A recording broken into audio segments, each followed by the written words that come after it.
Do the opening remarks, I'd ask that we silence cell phones, and we have our tradition, our candle lighting. So before we do the opening comments, we just love doing this candle lighting ceremony. And I think, as you know, it's become a tradition. And I know after 9/11, the whole symbol of light meant so much to me. As the world became dark, we all were clouded and covered, and then I remember the flickering of lights happening where I think hope was coming back to me. And I know the Bible says moving from dark into light and how important that is. So our ceremony today is going to be as we've done it before. Bonnie and I are going to share reading of the verses for each one of the years, so 22 years. We'll do that. And helping us today, we've got Mark O'Grady, who's a family member, Deborah Garcia, who's a family member. They're regulars. Every year they come. Donna Watson-Elliott, responder, and Raymond Jones, who's a responder. So with that, we'll start the candle lighting. And Bonnie, I'll turn it to you. As we gather on this anniversary, we light these 22 candles in recognition of the 22 years since 9/11/2001, to commemorate the lives of our loved ones and to honor the dignity, courage, resilience, and unwavering spirit of the families, friends, rescue workers, and survivors, and all those who were affected by the tragedy. Commemoration. This candle represents commemoration. On this 22nd anniversary of the September 11th attacks, the words of poet Thomas Campbell come to mind. To live in hearts we leave behind is not to die. Faith. This candle represents faith. We thank those from around the world who pray for our families and our country. We thank our religious leaders for providing spiritual guidance and support.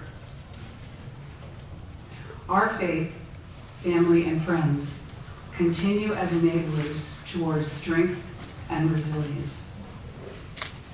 Love. This candle represents love.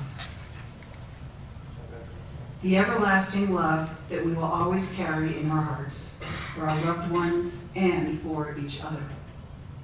Love sustains us and helps us heal. Love brings us light to the darkest of times.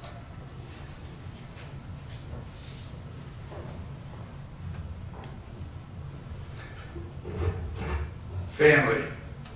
This candle represents the bond of family, the connection we share during good times and bad that sustains us over time. Our shared experience on and since 9/11 binds us as one. Friendship. This candle represents friendship. We are thankful for the unwavering bonds and long-standing friendships that have enriched our lives, as well as friendships developed in the days, months, and these many years following 9/11. Friendship is our blessing. Community. This candle honors our communities. We light this candle to celebrate our communities. As Mary Ann Williamson said, in every community there is work to be done. In every nation there are wounds to heal. In every heart there is power to do it. Healing. This candle represents healing. We light this candle for all within the 9/11 community who have been on a healing journey for the past 22 years. In particular, we wish for healing for the responders and survivors who are suffering from serious medical and mental health conditions as a result of their selflessness in responding to the attacks.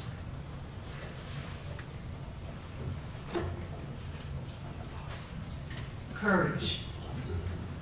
This candle represents courage. The courage of the brave responders on 9/11 and today's men and women who serve in the military and courageously risk their lives to protect our freedom. May they return safely to their families. As Winston Churchill remarked, courage is rightly esteemed the first of human qualities, because it is the quality which guarantees all others. Gratitude. This candle represents our gratitude for the support that family and strangers provided to our families through their thoughtful deeds and heartfelt generosity. So many stepped forward to help in so many ways, at times simply to listen and offer hope. Charity. This candle represents charity. Truly, we have witnessed firsthand the generosity and helpfulness for all impacted in our time of need. Your acts of charity were done without expecting something in return. In the words of Mother Teresa, it is not how much we give, but how much love we put into giving. You gave us love. Compassion. We light this candle to represent compassion. Both the compassion shown to those suffering, as well as our personal capacity to show compassion to others. Compassion is our way to feel what others are feeling and to help confront their suffering.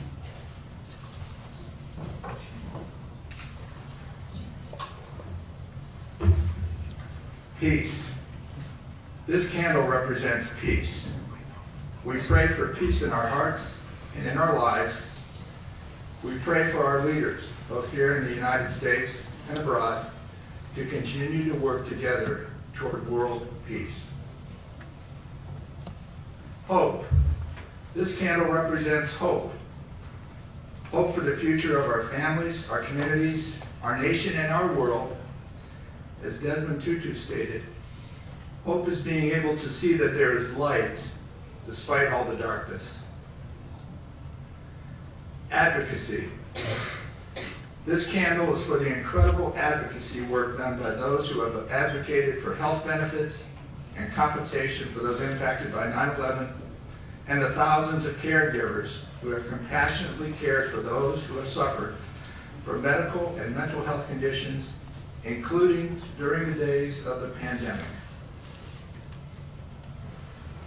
Kindness. This candle represents every act of kindness, large and small, that has been shown to the families of those who have been touched by 9/11 from around the world. The friendly and considerate support from so many helped us all through our time of need.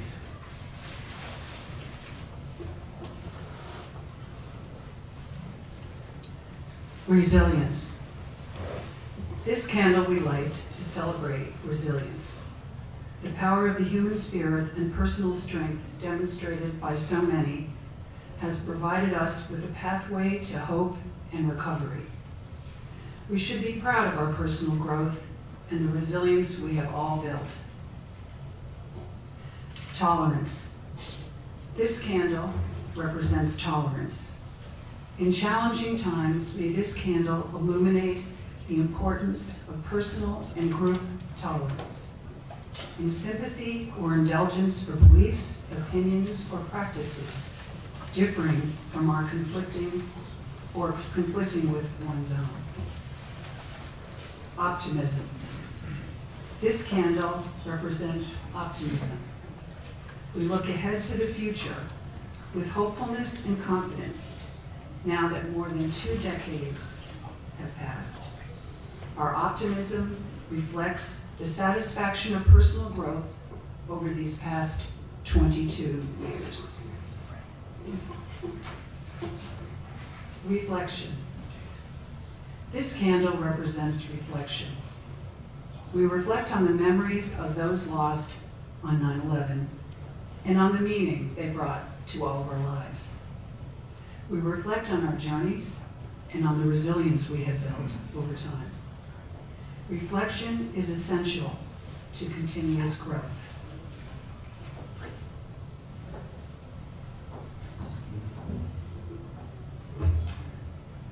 Endurance. This candle represents the endurance and tenacity that we all exhibit when we forge ahead, more than 2 decades since the 9/11 attacks.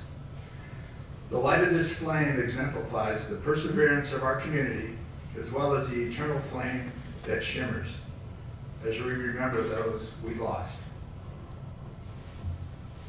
Remembrance. This candle we light in remembrance of the 2,977 who lost their lives on September 11, 2001,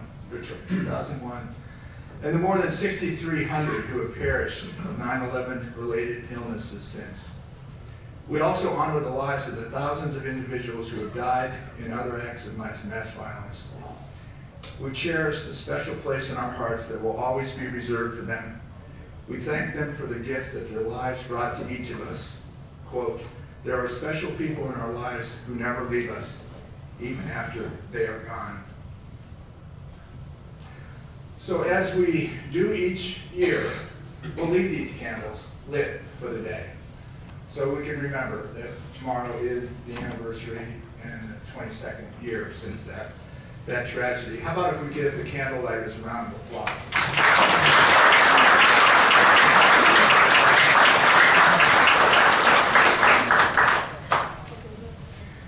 I love that ceremony, and I get the pleasure now of kicking off the session.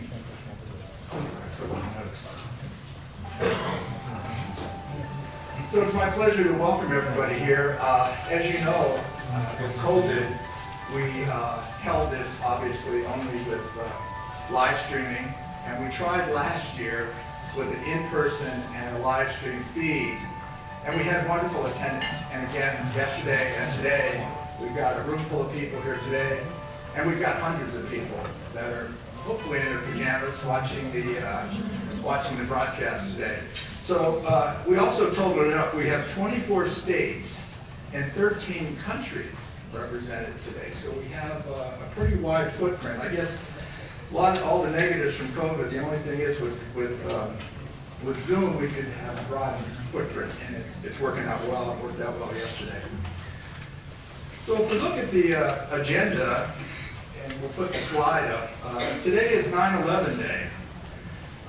Yesterday went so very well. We had subject matter experts on collaboration and how we're working so closely with different organizations to have a victim-centered approach. Today is 9/11 Day for the 9/11 community primarily, but even if you're not a 9/11 community member, we think you'll learn today about resilience, mental health, and the support that is available. Our agenda covers these topics, if you look at it here. And our goals are basic. We want to make sure you have the latest information on 9/11 and offer insights. As much as I know we all work at building resilience, what are other things we can do to keep building resilience?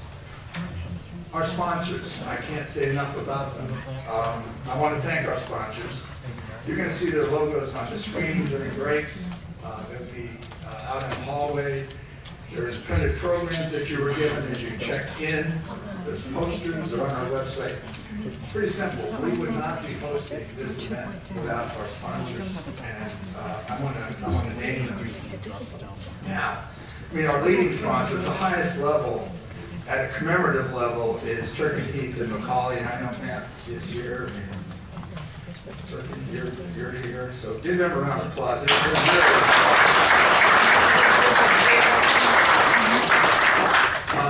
The next layer, and these are also important, legacy sponsor, Motley Rice, Remembrance sponsor, Crimer and Crimer, if we could give them a round of applause.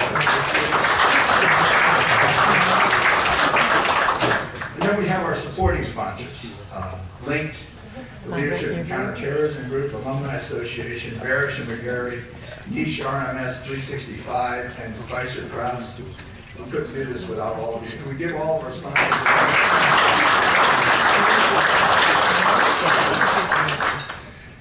next on my list is social media. Feel free to use it today. Posting, tweeting, follow on LinkedIn, Facebook, or X. We want to get the word out, and we're going to have some of our team doing that as part of today's program. And some administrivia. silencing cell phones, we talked about that. Restrooms, a lot of you have been here before, but they're right across the hall. We'll take our morning break. You should have been given vouchers for lunch if you weren't. You just want talk to them at the table there. Speakers and sponsors will have lunch in the treasury room. Security, I want to make sure I mention this. I mean, we have had an instance or two over the 20 years that we've done this, so I just want to make sure you use good judgment on what you leave in the room at the breaks and so forth. And you'll see tables set up in the hallway, and we have several folks participating. The 9/11 Memorial Museum will be here from noon till 2:30, and the curator team is here. We're anxious to gather more stories and more about what's happened, not just on 9/11 and the day after, but since then. So Jan Ramirez will be here from then, and if you stop by that table, you might understand better how to share your own story. From Seattle every year, we have Diane Bernicki showing up with her wonderful art project. She's out in the hall with her table, and I think you'll see the artwork is pretty extraordinary. The VCF is represented, the Victims Compensation Fund. The New York State Workers' Compensation Group is here also, and Ken Druck. And Ken is here, and Ken, of course, is an author and has been a real good friend of Voices in showing up. And OCME is out there, so the Office of the Chief Medical Examiner. So we have a lot available for you at the breaks. And I'll point out our staff. They're kind of catching their breath. It's been a busy couple of months getting ready for this. So feel free to ask them. They're anxious to make sure your experience today is a positive one. So I'm going to turn it over to Bonnie now and let Bonnie do some opening remarks, and then she'll introduce a short video, and then Marriot will be on. So Bonnie, I'll turn. Bonnie, of course, is our board chairman.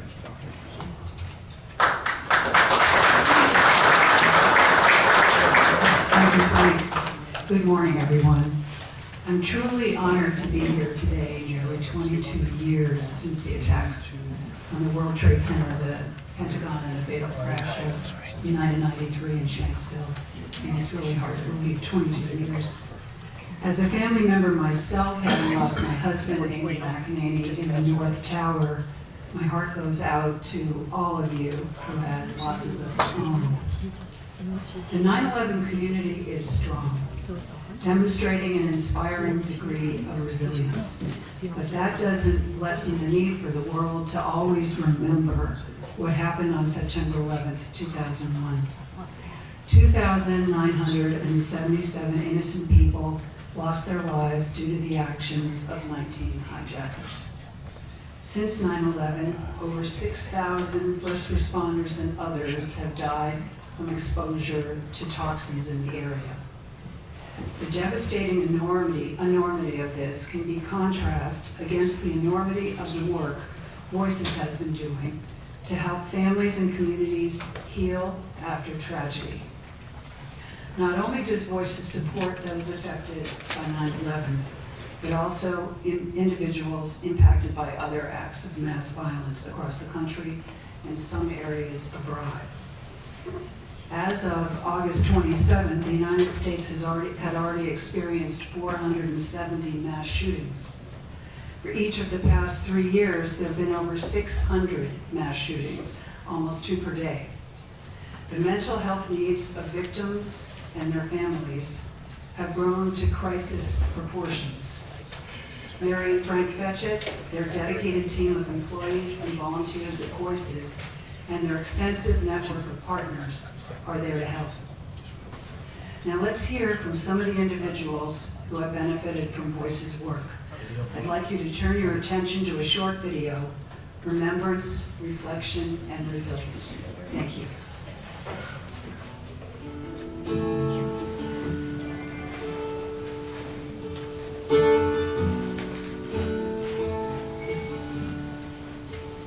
What I'd like to just talk about briefly, and I'm going to, while I'm talking, I'm going to invite Nina Fisher, Jeannie Kelly, and Virginia Dwyer Alioma up to the stage. So we had an incredible event yesterday, and one of the things, Governor Kane talked about our advocacy work for the 9/11 Commission, and my heart is really with making sure that other family members, other mothers, fathers, sisters, brothers, wives, and husbands don't suffer in a way that we did. And it was just amazing, and I'm hoping that those of you that may be with us again today had an opportunity to listen to these incredible, accomplished, passionate people that are doing the work to protect our countries. And I think it's very easy when you're on the outside to judge that this mistake was made or that mistake. But what you don't realize is the contribution that they're making and the way that they're protecting our country and the world from numerous potential tragedies. Let's see, I have to put one here. One of the projects that we've been working on in the last year is really to go back and look at our work over the last 22 years and to create a digital archive. And it was really interesting. In fact, I think I have it with me on the table over there. But we found our first brochure that we created in 2002. And this was our mission. It's an advocacy group providing resources and support to victims' families, survivors, and all those impacted by the September 11th attacks. And the programs that we were going to be providing were support groups, outreach, bereavement groups, lectures, workshops, and special events.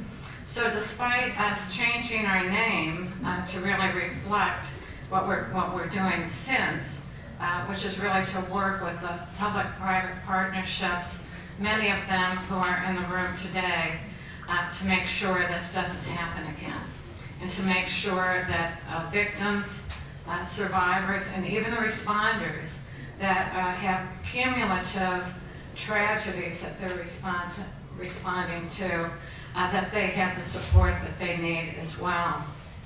So these are the areas, same thing, what we've been doing for the last 22 years.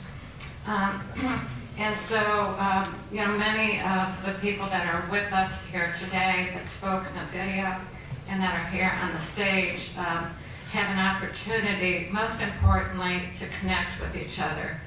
And I've always been, my social work background, focused on continuity of care.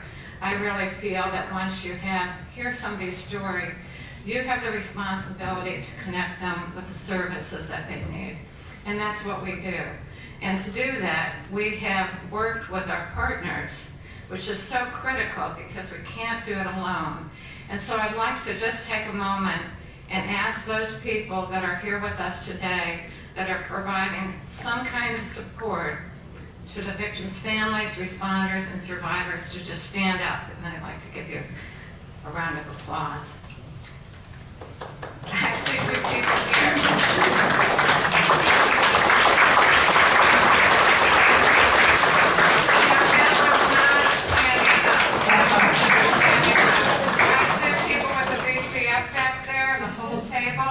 Standing, and others that are in the audience that are being very shy about their important contribution.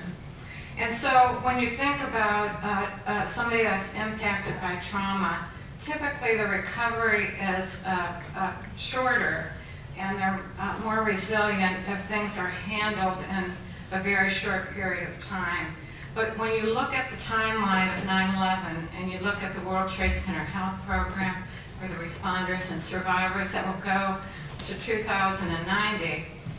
You look at the creation of the commission and the number of years it took for us to really make sure that the investigation was done, the recommendations were implemented, and then of course, rightfully so, the memorial took 10 years. It was in the 9 months, as many of you know, and just cleaning up the site and making sure that they had collected all the remains. And that process is still going on today too. There's over 7,000 remains that the medical examiner still has in their possession, and they're trying to make the connection for the 1,100 families that have still not received notification.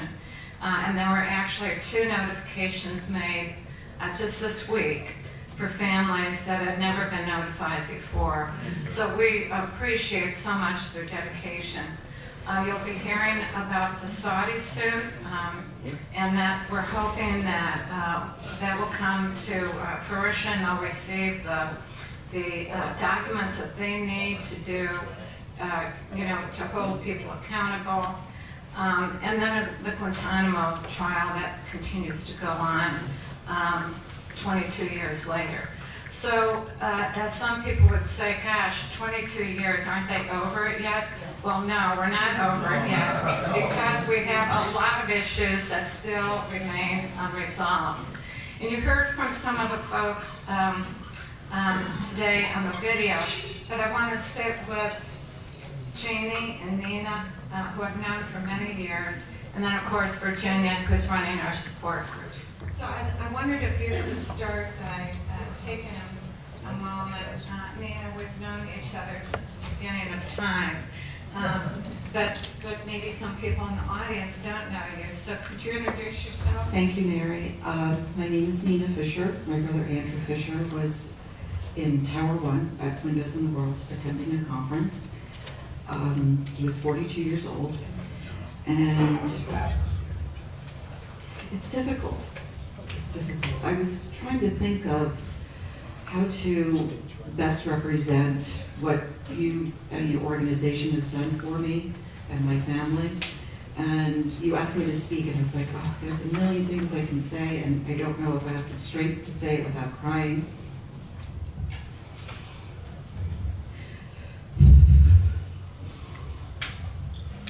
I think back, this is regarding mental health. I think back to a couple of days after the attacks. I live midtown. My therapist happened to be in Greenwich Village, and I walked to his office, and there was a barricade. There was a police barricade on 14th Street. No one was allowed south. You had to show ID. And I had to beg a police officer, I need to see my doctor. I have to get through. I knew I was in crisis.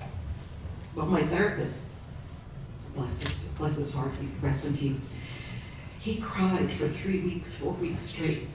I was the only patient that lost someone. And I finally said to him, I said, Jerry, you have to sober up. Who's the patient? Who's the doctor? I need you to be strong for me. And that journey has continued to this day of me clawing my way to be stable, to have some sort of better mental health. And I haven't found the magic pill, although I do take some. And I continue therapy, and I continue with the support groups. I still am shocked as to the lingering ache and the lingering trauma that I feel every year when the anniversary rolls around. I start to feel anxious, agitated, depressed, completely spaced out. I can't add 2 numbers together, and I'm hyper aware of this too. And even though you think, oh, I'm doing all of the things, I'm therapy, I'm doing this, I'm doing that, and yet you still can't just seem to shake this feeling that just encapsulates you. It just, you feel completely overwhelmed by it. As I was not able to sleep last night, I was scrolling through TikTok. Not a good thing to do. And all of the 9/11 stories, and oh my God, I just was like 2 o'clock in the morning, hysterical. Because of course, there are things that I've never seen, there are things I shouldn't see, things I shouldn't listen to, but yet I feel compelled to because it's a way of remembering. We never want to forget. And I think that it's still, for anyone who's struggling, I just want you to know that you're not alone. This is really, it's very real. The trauma is real. And for people who say, you get over it, you really don't. What I've done is learn to partner with it. I have a partnership with grief. I take steps forward. Some days I take steps backwards. And I have become very brave in being a person who never cried in public, that I will cry. And what really makes me cry is when a stranger is kind. It's the kindness. It just gets. So, thank you.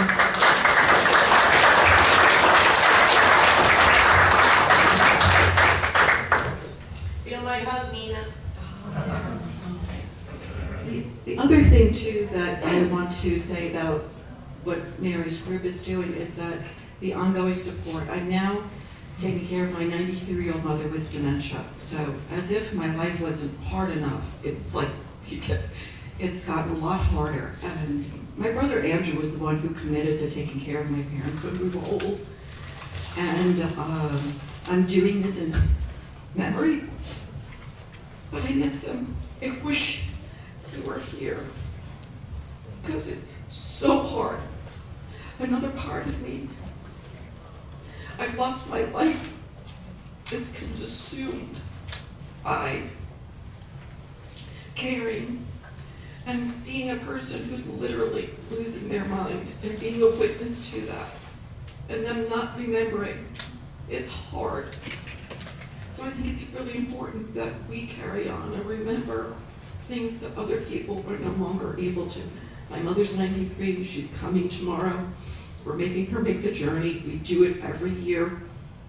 And she knows why she's here. She knows. But there's parts of her that still, you could see this blank stare about, September 11th. And it's sad. It's really sad. I think you bring up a good point that the 9/11 community lost a lot on 9/11, whether you were a family member, a responder, or a survivor. You lost friends and colleagues, and there continues to be this loss because now there are 73,000 in treatment, or 77,000 in treatment for medical and mental health conditions, and over 6,300 have died. So when you have a community that's, had suffered a lot of loss at the beginning, and the loss continues while the issues are still unresolved, it complicates it that much further. And those are personal losses too, or personal responsibilities that you didn't sign up for before this person died. So I want to thank you so much, Nina. And I'm looking forward to seeing your mother tomorrow. Yeah. Jeannie, she's a retired NYPD, which is amazing. But you also were a responder, and then, of course, you suffered your own losses since as well. So I wondered maybe you could share your story with the people that are here today. So yes, I retired in 2005 out of the Counterterrorism Division in Brooklyn after 25 wonderful years of service with the NYPD, and also was there on the first day and worked for several months after in the rescue recovery operations. My brother was a police officer as well. We came out of the same class, and on that day when I went down there after the second tower fell, he was missing.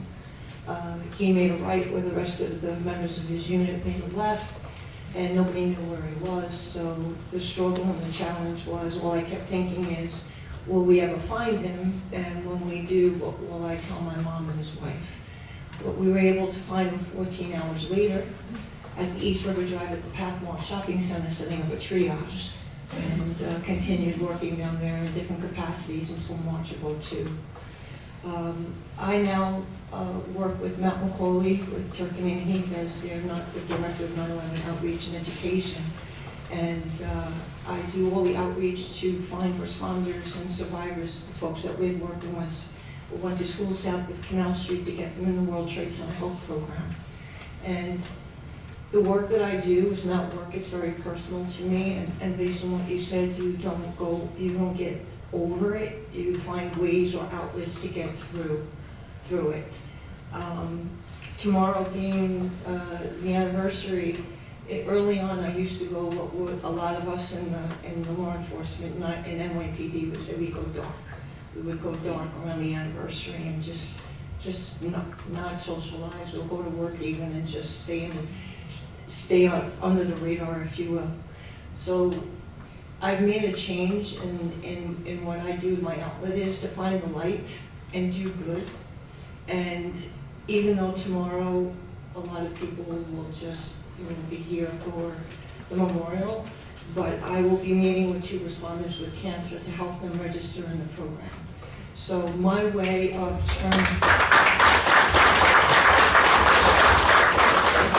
So I find that in the care on the mental health side, which is really we all came away different, whether you were there for one day or you were there for several months, we take that with us forever. It's just a matter of finding ways to find the light and do good to help others, and the kindness and the compassion and the support that we give to each other in this community, in this family. And Mary, you and Frank with Voices have done amazing work with so many responders, their families, and survivors, and continue to do so even outside the 9/11 community. And the folks that I work with, or work for, or engage with, when Voices is involved, I must say that it is an inspiration to me to wake up every morning and continue doing what I do every day.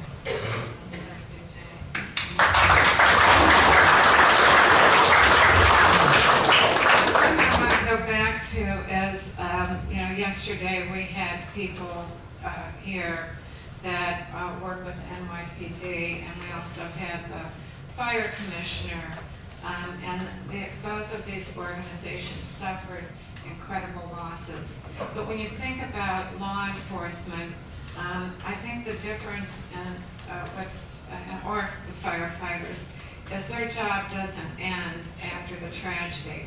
They had to work long hours to make sure that there wasn't going to be another attack. They had funerals to go to. They had to support those families that had lost loved ones, and then try to support each other. And I know the NYPD has some wonderful programs in place. Is it the PAPA peer support program? Yeah, that's one of the many resources. We also have what used to be Employee Relations, which is now the Family Assistance Unit. And they are the ones that actually, the retiree population right now from the NYPD, from the 9/11 deployment, official deployment, there are more of us retired now that are still working. So even with the Family Assistance Unit and PAPA and the other resources that they have, they actually are very much involved with the retirees and the families and assisting them. They are also, I work closely with them, especially for the retired members of the department that are getting sick, that need assistance for either home care or medical equipment, or even, sadly, their funeral services. So the NYPD has made great strides to assist the members, active and retired, and just like FDNY has done as well. But there's still a lot of them out there that are getting sick and do not know about these programs and the resources that are available. And outreach means you got to be out, and so that's the outreach that I do to help connect them with Voices and then the other resources that we have available. Well, and I'm wondering about, we see a lot, and especially I'd say both agencies, just reluctance to say, I need help. And that's so true with the survivor population, which is validated by people saying, you're so lucky, you didn't die, you're not sick, you're fine. And so I think that I'm wondering, how do you address that resistance and stigma to getting mental health support, or recognizing that they too may need to be part of the program? So with the World Trade Center Health Program, it's just at the medical side, there is a mental health component. There is a trust issue in law enforcement, and there is a stigma that has been, and historically within both agencies, fire department as well as in NYPD and other law enforcement agencies. So I'm very much open in saying that from working down there for 10 years after, when I came into the program, when the program was first stood up, I didn't have someone to sit down with me to explain what the resources were and the benefits. So because for 10 years in the police and fire service, we're very good with pushing stuff down and not dealing with it. We see the worst of the worst, we see the best of the best, but ultimately our jobs are very dangerous and we see the worst of life. And 9/11 really changed a lot of us, and it cost a lot of marriages, and we do have a suicide epidemic in the NYPD right now. So what I do more is I explain to them, I know there is a connect and a trust, that I was certified for post-traumatic stress disorder, and I was very resistant in getting the help that I needed. But the social worker that I had at the program explained to me that it wouldn't affect my work, it wouldn't affect my personal life, or losing my license to have a pistol permit, or my security clearance with the government, which I also had, that she would give me the resources or the tools to work through it. And thinking of my 3 children who over the last 10 years had told me that I changed, that I had what they call constant road rage, like, Mom, why are you yelling all the time? And that is the behavioral change that did happen over the course of 10 years, and I did not reckon with it.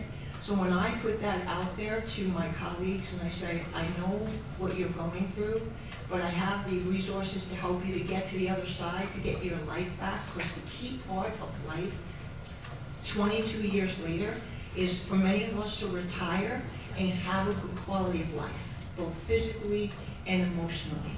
And the fact that I said that I was there and I know what it was like, and now I'm not there anymore, I got my life back, and my kids got their mom back, and I'm able to go out and help others and talk about that day and weeks and months after, is the help that I got to lift me up to get me where I am.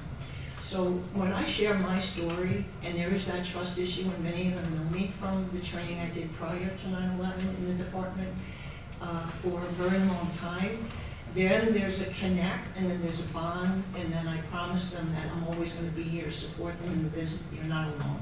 And the fact that you're not alone, and letting them know that they're not alone, and giving my story gives them the eligibility and the strength and the courage to get the help that they need and save them.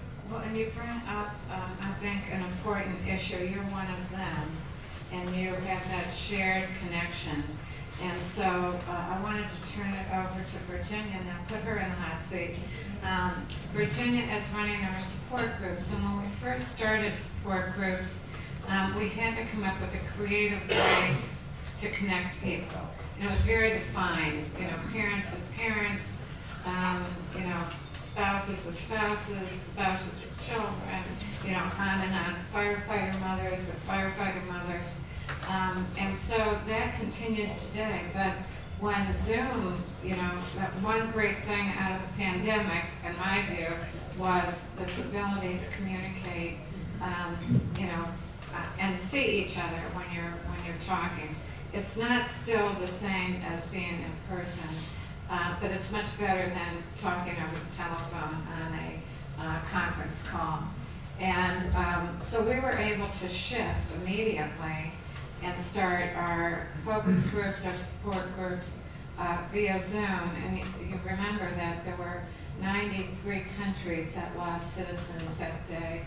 And a lot of the people that were in New York are now living in other places, in the survivor and responder community in particular. So Virginia, maybe you could talk a little bit about what you're seeing with the support groups. And so, as Mary spoke earlier, Voices has always had some form of support groups, but what I've been so impressed with is that we try to respond to the needs that we see out there, so that when we're talking with a group of people and they are looking for something else, as Nina mentioned, we have a caregivers group now, because a lot of the family members and survivors are at the point where they're taking care of older family members and needed some support in that area. So the support groups work as a way of being able to connect and feel that similarity between what your experience has been with other people and an exchange of resources. You know, I think that the line I hear all the time is this deep breath, that I'm in a group now and I don't have to explain myself. I feel understood. I don't feel like I have to pretend I'm okay today. You know, if I'm not okay, it's fine. People accept, there's no judgment. There is the sense of knowing that that it's okay, that so many of our people that have come into survivor groups and responder groups, this is the first time they're seeking help. So they've been doing well for, well, you know, for 15 years or so, and in the last few years have gotten sick physically and really see a need to be able to talk through and be with other people who've experienced 9/11 in the way they have, so that they can begin to find some different meaning in their life, and also be able to, you know, there's a lot of sharing of resources that happens in our groups of people helping each other know how to get, just what you're talking about, Jeannie, how to get the services that might be available to them. Another shift that we've seen, you know, Mary talked about thinking about bereavement groups earlier on, but what we've had for the last 2 years is a bereavement group for people who have lost a family member related to 9/11 in the last 3 years or so. And it's different than, that group is very important to people, and it's a lot of responder and survivor family members who might be involved in therapy outside, but the support that comes from being with other women and men who are going through what they have lived through has been really important.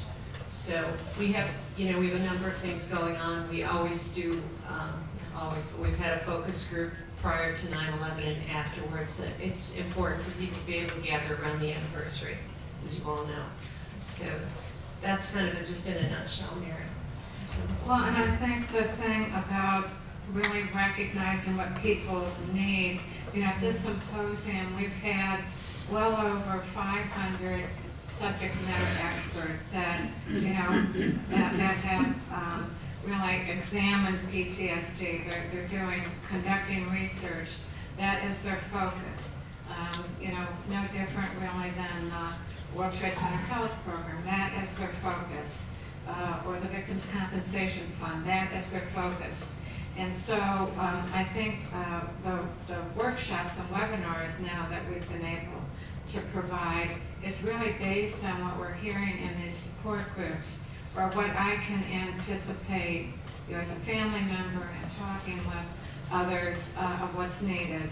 And so I see Madeline Miller, who's going to be speaking later, but we've had an ongoing relationship with the American Group Psychotherapy Association, which is a wonderful group of experts. You know, I think they have 20 titles after their names, and all the training that they've had. But we run a support group with HEPA and the families, or responders and survivors, in advance of the 9/11 anniversary, and then we'll do a follow-up afterwards. And it really, what we're seeing over time, you know, I mentioned about the groups being specific, you know, spouses with spouses, firefighter mothers with firefighter mothers. What I'm seeing is this evolution now, which I really wanted at the very beginning, that we're one community, that we are, you know, we might have had a different personal experience, yet the issues that we're faced with and the need to connect with other people that get it is really, that's been, you know, an opportunity for us as an organization. But what we're seeing is that transition within the community. And you're reflective of that today and online too.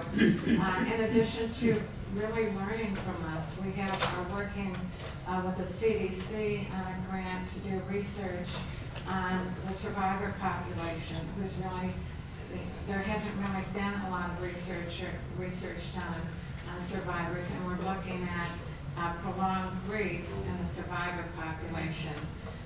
So what we're learning from you is really informing how we're working and able to share that information with the people that unfortunately over 600 mass shootings in communities that the situation may be different, but the result is the same.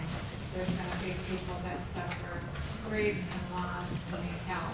So I think, you know, if we can learn from what we've seen in the 9/11 community and share it so those communities hopefully are prepared in advance of the tragedy to be able to respond, then I think we're doing a good thing, because with the scope of 9/11 and the many issues that the families have, responders and survivors have faced, we were really as ill prepared as we were to prevent the event. We were very ill prepared to respond to the event. And so those lessons learned are really important. Yes, I think so. I think that I know we want to move on a little bit here, right? It's been so wonderful to have you too, and I appreciate your sharing your stories with us and being part of this community. I appreciate all the work that you do, and I'm grateful. Excellent. So we're one family here, but that came up yesterday with national security and counterterrorism experts, that we're one family and we're trying to create change and help people. So thank you, each of you. Thank you very much.